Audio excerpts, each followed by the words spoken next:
Hello, my friends. Let's start right away with the situation around the negotiations. For those who don't want to wait too long, I'll say it immediately.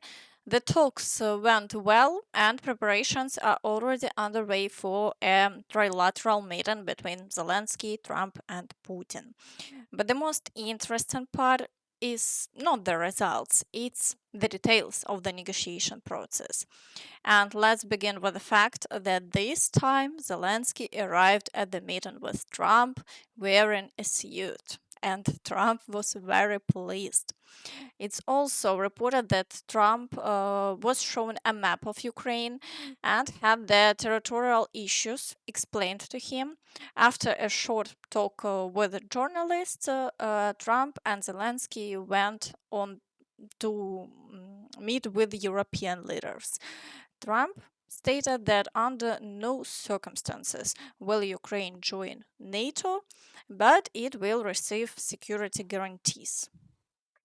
Trump said that Ukraine will not be in NATO, but it will get security guarantees. He also announced that he no longer demands a ceasefire in Ukraine, but instead seeks to negotiate a strong peace.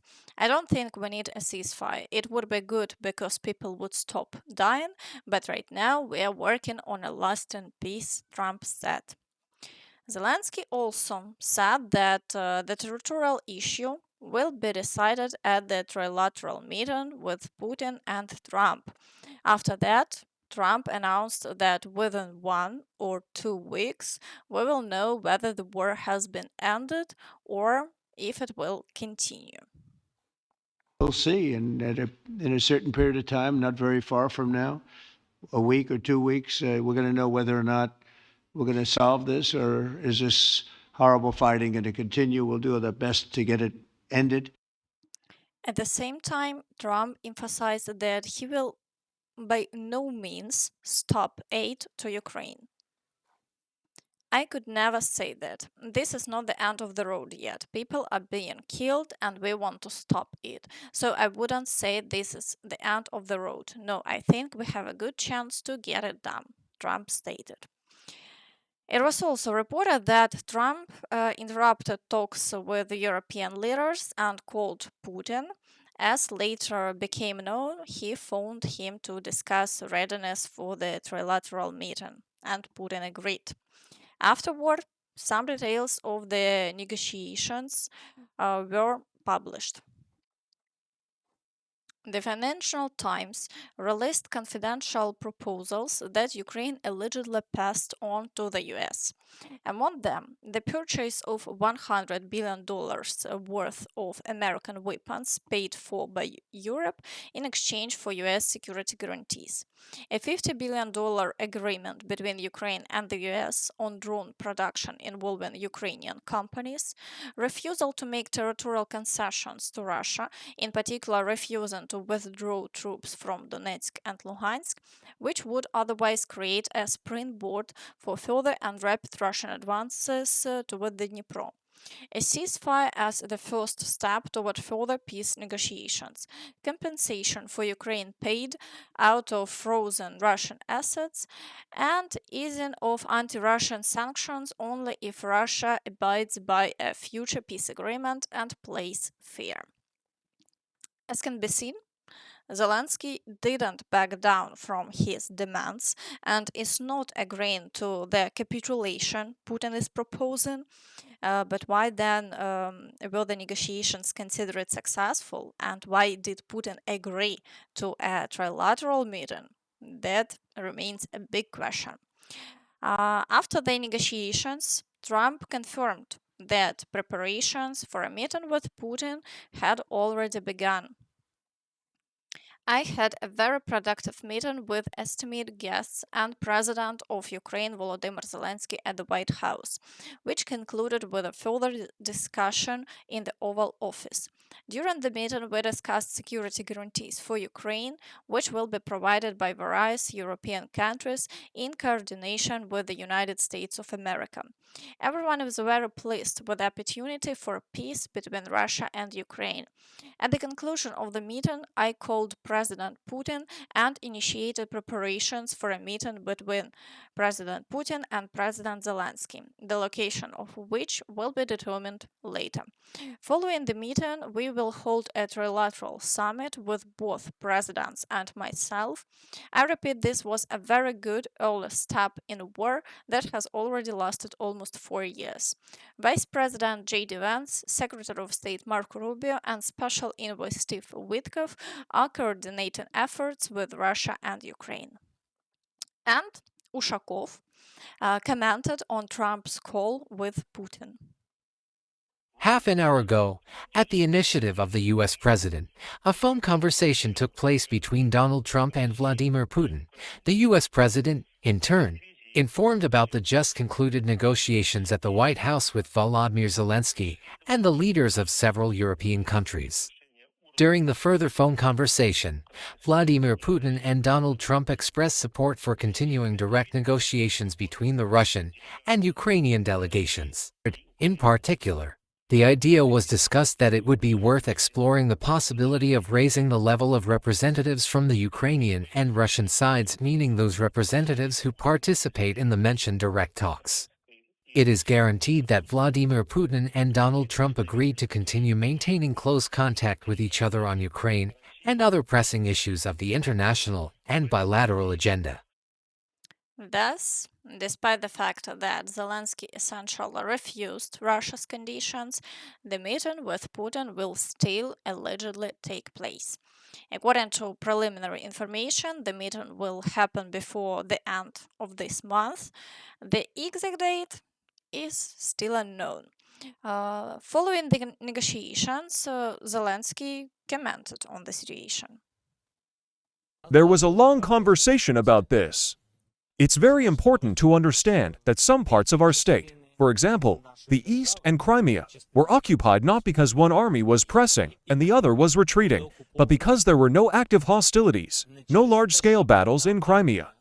That didn't happen, so it's wrong to say that in such a short time, such a large part of our land was occupied just because the Russian army is strong. These points are very important, not to accuse anyone, but to make sure the U.S. President understands what the real advances of the army are and what the strength of the Ukrainian army is. For example, clear figures that weren't mentioned before. In 1,000 days, less than 1% of our territory was occupied by Russians. People think it's 20% or 18%, but it's under 1%. That shifts the focus a bit, and so the issue of territory is a matter that I will leave between me and Putin. Friends, share your thoughts about this in the comments. Now, let's take a look at the situation on the front, because despite the negotiations, the fighting remains extremely intense. We'll start with the Dobropillia direction. Here, the Russians continue to expand their control toward Dobropillia. They are storming the villages of Vilne, Nove Shahove, and Nikhanorivka. Fighting is also ongoing in Volodymyrivka. At the same time, there are daily reports of massive strikes on Dobropillia, Bilozerske, and Novodonetske. So the situation here remains critical, and the front has only been partially stabilized. The Russians have already managed to bring in large reserves, equipment, and artillery, and are now trying further expand their controlled territory. In the area of Pokrovsk itself, the Russians continue to storm the outskirts near the town of Rodinske, push forward in Krasny Lyman and near Novoekonomichne, and attack Lysivka and Chunishine. They are entering Pokrovsk, breaking through near Zvirove and Kotlene, and storming Udachne and Molodetske.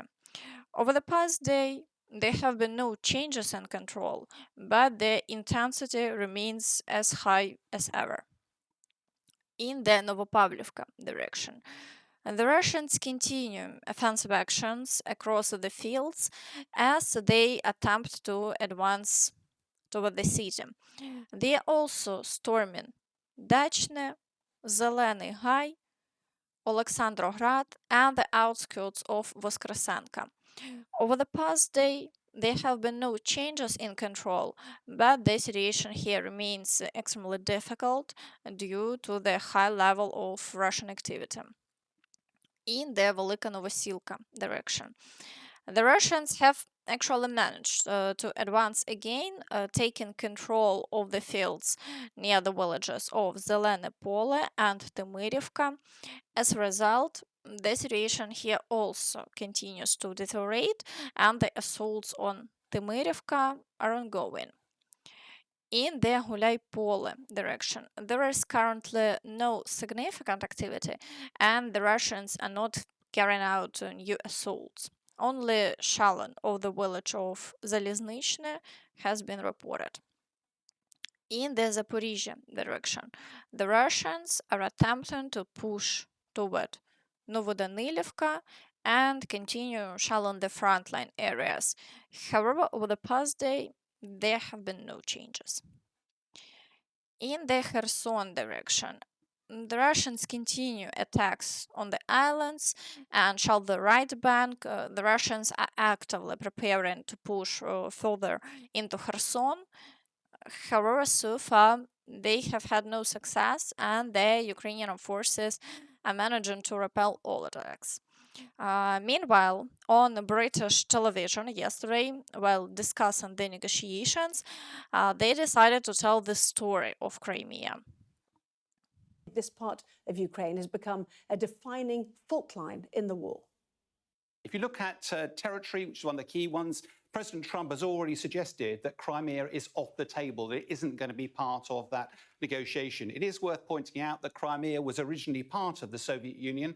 They'd fought hundreds of years ago for the strategically important port of Sevastopol down in the south there. In 1954, Khrushchev had handed that to Ukraine, largely for administrative purposes, when Ukraine was actually just a county of the Soviet Union at the time. Of course, when the Soviet Union collapsed, Russia and Ukraine very nearly went to war over Crimea, and there was an accommodation made at the time. And of course, but now that's why in 2014, following about 2 decades of Ukraine starting to look further to the West for economic support, and with NATO starting to become on the agenda, that the Russians moved into Crimea. Now, having got in there, it'd be incredibly difficult military operation to liberate that.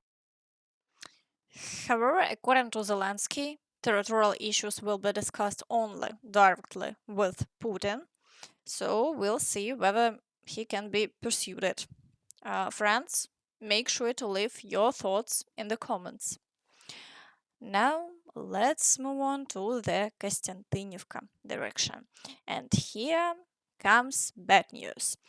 The Russians have allegedly taken advantage of the redeployment of Ukrainian forces toward the Dobropillia front and managed to break through Ukrainian defenses, reportedly reaching Kostyantynivka. So far, the Ukrainian side hasn't confirmed this information, so we are waiting for updates. Today, fighting continues for Pretechene, Oleksandro Shultine, Pleshiivka, Sherbinivka, and Russian forces are pushing through in the area of Rusynyar and Poltavka. Over the past day, there have been no changes along the front line. In the Siversk direction, the Russians are trying to break through near Yampil, Grigorivka, Vyimka, and storming Fedorivka. However, they haven't been able to advance further, and during the last 24 hours, the front line remains unchanged. Russian claims about the capture of Serebryanka haven't yet been confirmed. In the Lyman direction, the Russians are assaulting Kolodezi and pushing toward the village of Stavky. Fighting is ongoing near Kharkivka, Ridko-Dub, and Olgivka, but despite the high activity, there have been no changes along the front line so far. In the Borova direction, the Russians are attacking Nova Kruhlякivka, but overall, the front line remains stable, and the Russians haven't managed to make any breakthroughs here. In the Kupiansk direction, activity is higher, and the Russians are pushing toward the outskirts of the city, assaulting Petropavlivka and advancing near Stepova Novoselivka. However, there have been no changes over the past day, and all attacks are still being repelled. In the Dvorichna direction, the Russians are advancing toward Doroshivka, but they haven't achieved significant success. The Ukrainian forces are managing to hold the defense. In the Velykyi Burluk direction, the Russians are advancing toward the village of Khatnya and assaulting Odradne. Thus, the creation of buffer zone continues, but there have been no changes over the past day. In the Kharkiv direction, the Russians continue shelling Kharkiv, but no new assaults are taking place along the front line. In Vovchansk, fighting continues, although the front line remains unchanged. In the Sumy direction, activity is minimal. The Russians are still trying to advance near Oleksiivka, Yunakivka, and across the border, but there have been no changes along the front line. Near the village of Tyotkina, no new attacks have been recorded. Overall, we are still waiting to see how events will unfold with the negotiations. And that's all from me. So please don't forget to like this video, subscribe to the channel, and hit the notification bell to stay updated on all the latest news. Thank you for watching and see you next time. Bye bye.